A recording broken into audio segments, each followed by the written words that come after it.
ada dalam pekerjaan getanya manusia yang dalam dunianya, yang lepas daripada 3 ilmu yang diwajibkan semua kita untuk paham dan tahu. Itulah ilmu fardhu ain. Oh, kata teman yang masalah fiqh lah, masalah tasawuf lah, masalah ilmu tauhid lah.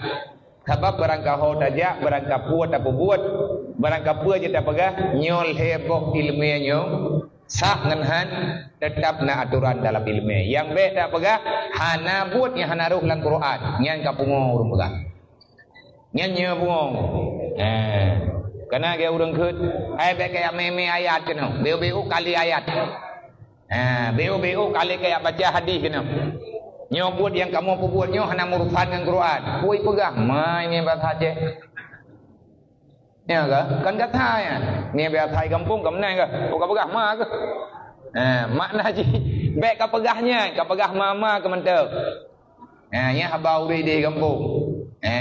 Nyo tilu kira kuat pulang urung-urung kadang naik kat tua. Nah ledung kat tri-tri hana dua kampung kuat pulang beli nya bahasa Aceh ku. Kan kata bahasa Aceh. Yang nan bahasa Aceh, nah yang kata nah hana buat, hana pekerjaan, hana perkataan, hana sifat dan kelakuan yang lepas daripada aturan agama. Nyebut duk tanyonyo, nah nilai agama.